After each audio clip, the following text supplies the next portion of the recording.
Bismillahirrahmanirrahim. Assalamualaikum warahmatullahi wabarakatuh. Kementerian Kesihatan dengan duka citanya kemarin memaklumkan mengenai satu kes yang disahkan COVID-19 telah kembali ke rahmatullah. Menteri Kesihatan mengongsikan perkara tersebut semasa sidang media situasi terkini jangkitan COVID-19 di Dewan Al-Afiah Kementerian Kesihatan. Menurut Yang Berhormat Dato' Seri Setia Dr. Haji Awang Muhammad Hisham bin Haji Jaafar, kes tersebut adalah seorang lelaki berusia 80 tahun telah mengalami jangkitan paru-paru setelah dijangkiti COVID-19.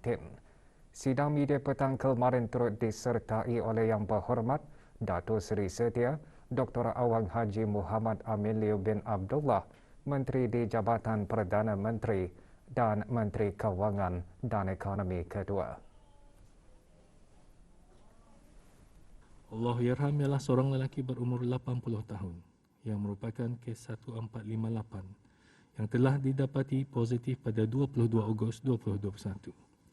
Kes ini telah mengalami masalah jangkitan paru-paru setelah dijangkiti COVID-19. Sehubungan dengan ini, demi menjaga confidentiality dan menghormati privasi keluarga kes ini, Kementerian Kesihatan tidak akan mengongsikan butiran pribadi Allahyarham. Orang ramai juga dipohonkan untuk sama-sama menghormati dan tidak menyebarkan maklumat-maklumat berkaitan dengan kes tersebut. Di kesempatan ini, saya mewakili warga Kementerian Kesihatan dan keseluruhan rakyat negara Brunei Darussalam mengucapkan taksiah kepada keluarga Allahyarham. Semoga roh Allahyarham dicucuri rahmat dan ditempatkan bersama para salihin. Sementara itu, 71 kes baharu jangkitan COVID-19 disahkan kemarin di negara Brunei Darussalam yang membawa jumlah keseluruhan kes di negara ini kepada 2,712 orang. 71 kes baru jangkitan COVID-19 telah disahkan di negara ini yang membawa jumlah keseluruhan COVID-19 di negara ini kepada 2,712 orang. Terdapat 24 tambahan kes-kes baru pada 9 kluster aktif yang sedia ada. Kes-kes dalam kluster-kluster aktif ini adalah mereka yang sedang menjalani kuarantin setelah didapati mempunyai kontak dengan beberapa kes positif sebelumnya. Sementara itu, 47 kes adalah masih dalam siasatan lagi bagi mengenal pasti sumber jangkitan. Pengasanan kontak bagi semua kes-kes baru ini masih giat dijalankan. Semua kontak terdekat yang dikenal pasti akan diarahkan untuk menjalani kuarantin mandatory dan ujian RT-PCR SARS-CoV-2. Dalam pada itu, 130 kes telah disahkan sembuh pada hari ini. Jumlah ini termasuk 51 kes positif dalam kategori 1 yang telah membuat pengasingan diri selama 14 hari di rumah masing-masing. Kesemua mereka telah melakukan ujian swab ulangan pada hari ke-12 dan disahkan telah sembuh. Oleh itu, jumlah kes yang sembuh di negara Brunei Darussalam meningkat kepada sebanyak 966 kes, manakala jumlah kes aktif ialah sebanyak 1,734.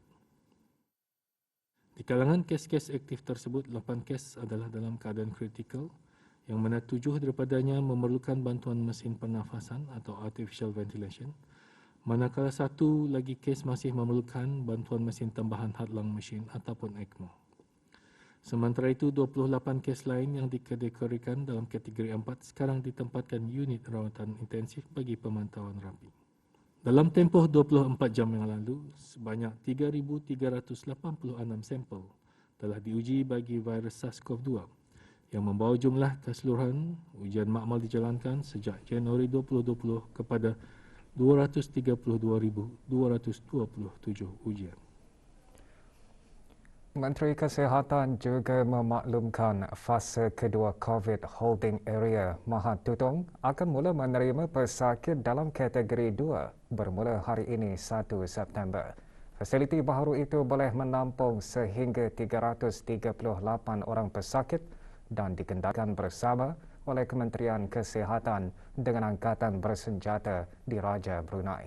Menurut Menteri Kesihatan lagi juga bermula hari ini, semua pusat-pusat vaksinasi di seluruh negara tidak akan dapat memberikan perkhidmatan vaksinasi suntikan COVID-19 kepada sesiapa yang telah membuat tempahan bagi dos pertama sehingga satu tarikh yang akan dimaklumkan kemudian.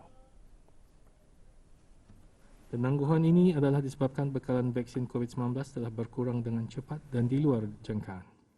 Kementerian Kesihatan sedang berusaha untuk mendapatkan bekalan vaksin secepat mungkin kerana pemberian vaksin COVID-19 bagi rakyat dan penduduk negara ini adalah satu keutamaan. Dan oleh itu, kementerian ini memohon maaf atas sebarang kesulitan yang mungkin timbul berikutan dengan perkara ini.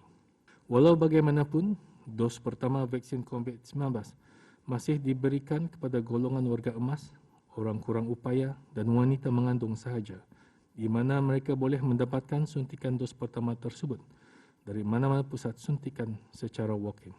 Namun, adalah diingatkan bahawa bekalan vaksin bagi golongan ini adalah terhad.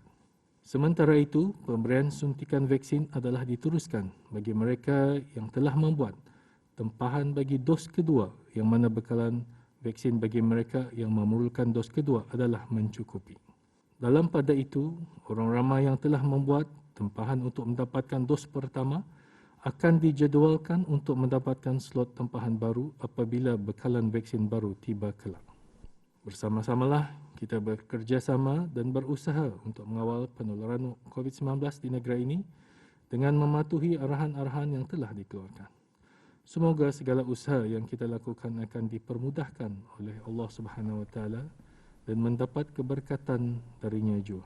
Amin, amin, ya Rabbal Alamin.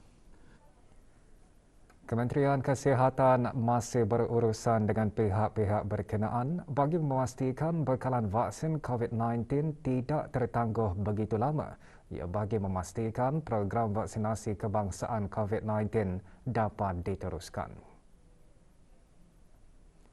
Menurut Menteri Kesihatan, masalah tersebut berpunca daripada akses kepada vaksin seperti juga dihadapi oleh negara-negara lain.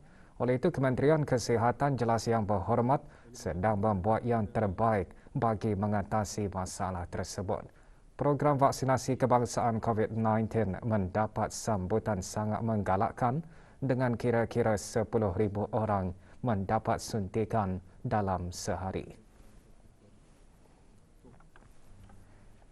Sementara itu, Menteri di Jabatan Perdana Menteri dan Menteri Kewangan dan Ekonomi kedua mengongsikan lebih 2,800 kekosongan pekerjaan pada masa ini. Orang ramai boleh memohon jawatan-jawatan kosong yang ditawarkan dengan mendaftar ke Job Center Brunei.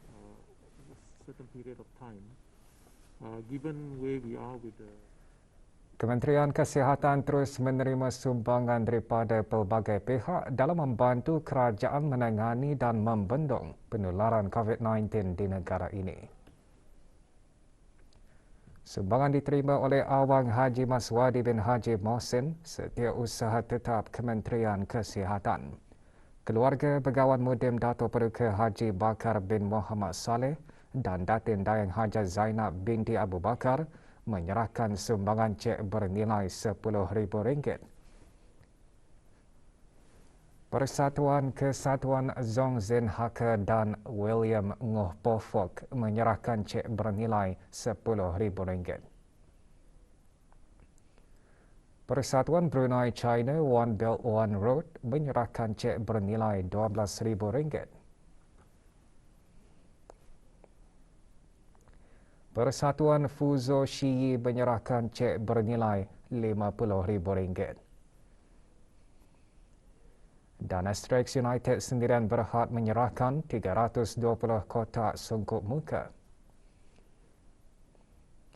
Juga menyerahkan sumbangan KBH Golfers, Track sendirian berhad dan SGB. Syarikat industri Heng Yi sendirian berhad menyumbangkan 110 botol Absolute Ethyl Alcohol berjumlah 55 liter, 20 botol Chemical Sterilant berjumlah 60 liter dan 8 alat pemadam api seberat 25 kilogram. Kementerian Kesihatan juga menerima sumbangan cek bernilai RM12,170 daripada Fucho Association. Beberapa sumbangan juga telah diterima daripada Rezeki Bahira. juga menyerahkan sumbangan OKKY Jewellery, Syarikat Makmur Jaya dan Astrax United Sendirian Berhad dan sumbangan persendirian daripada Muhammad Haziq Kushair dan Rosalina. Orang ramai yang ingin membuat sumbangan bolehlah berhubung terus dengan MOH Emergency Operation Center melalui talian 729-5712 pada waktu bekerja. Tahun Kemanusiaan Palestin 2021 kemarin menerima derma daripada pelbagai pihak di negara ini. Derma berkenaan adalah hasil kutipan masjid-masjid dan kempen perkhidmatan pesanan ringkas SMS Brunei Prihatin dengan jumlah keseluruhannya sebanyak RM459,532.74. Jabatan Hal Ehwal Masjid Kementerian Hal Ehwal Agama menderma sebanyak RM137,028.74. Manakala syarikat Data Stream Digital Sendirian Berhad DST menyerahkan derma sejumlah RM267,451. Pengurusi Sendirian Berhad pula menyumbang sejumlah RM49,623.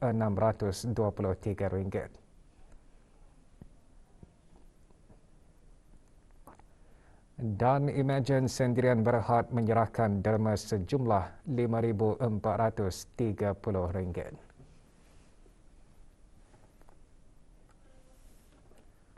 Orang ramai sektor swasta dan pertubuhan bukan kerajaan NGO dialu-alukan untuk sama-sama menyumbangkan peranti sama ada yang baru atau terpakai bagi kempen sumbangan peranti bagi menyokong pembelajaran dalam talian.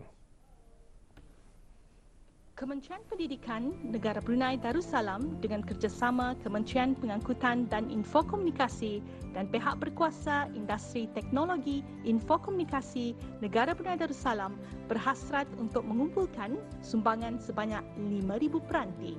Sokonglah dengan membantu pembelajaran dalam talian bagi pelajar-pelajar yang memerlukan dengan menyumbangkan komputer riba atau tablet baru dan terpakai. Orang ramai bolehlah menyumbang mulai 30 Ogos 2021 hingga 30 September 2021.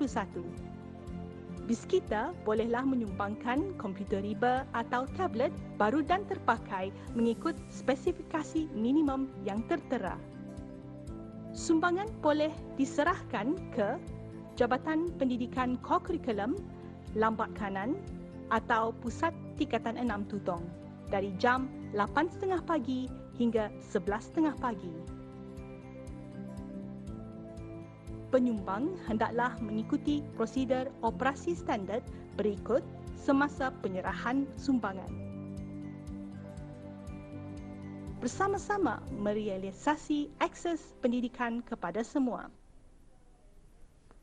Mewujudkan persekitaran pembelajaran yang positif di rumah dan tentukan maklumat untuk menyelesaikan kerja sekolah atau kerja rumah pada waktu tertentu antara langkah yang dapat meningkatkan motivasi pelajar ketika sesi pembelajaran dalam talian di rumah.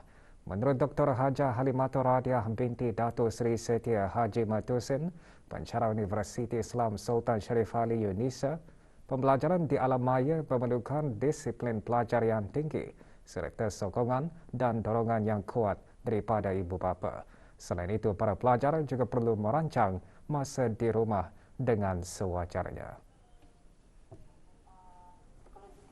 So, mereka mesti membuat jadual waktu sendiri untuk memastikan mereka tidak lupa atau ketinggalan waktu kelas online atau waktu pembelajaran. Seterusnya juga, pelajar mesti menetapkan waktu rehat setelah melakukan sesi intensif. Dan akhir sekali, sebagai tanda appreciation untuk diri sendiri, pelajar boleh memberikan ganjaran kepada dirinya apabila mereka sudah mencapai matlamat mereka tu. Kita ni as parents pun mesti juga kita ni fleksibel.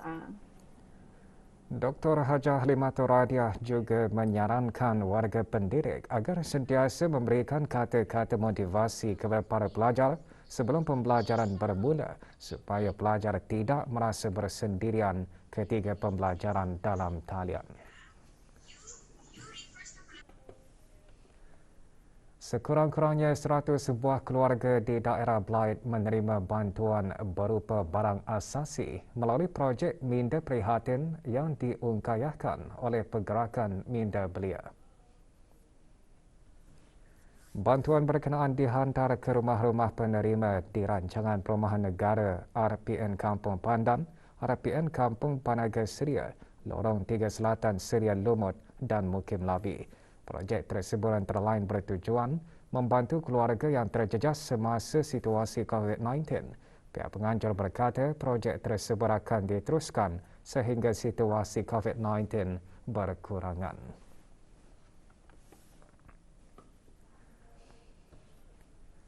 Berikutan dengan situasi COVID-19, keutamaan Perbadanan Tabung Amanah Islam Brunei TAIB adalah keselamatan dan kesejahteraan orang ramai, terutamanya para pelanggan, petugas hadapan serta rakan niaga. Perbadanan TAIB memaklumkan perubahan sementara waktu perniagaan bagi perkhidmatan perbankannya. Waktu beroperasi dan perkhidmatan perbankan cawangan TAIB bagi cawangan utama bandar, Airport Mall, Kulap, Tanjung Bunut, Lambak, Kuala Blyth, Tutong dan Temburong dibuka pada hari Isnin hingga Khamis pukul 9 pagi hingga 2.30 petang, Jumaat pukul 9 pagi hingga 11.30 pagi, manakala hari Sabtu dan Ahad ditutup. Sementara cawangan rimba beroperasi hari Isnin hingga Khamis bermula pukul 9.45 pagi hingga 3.15 petang dan hari Jumaat dibuka pada pukul 2.30 petang hingga 5 petang dan hari Sabtu dan Ahad ditutup. Sebarang maklumat dan pertanyaan lebih lanjut sila hubungi Pusat Panggilan TAIB di 234 2626.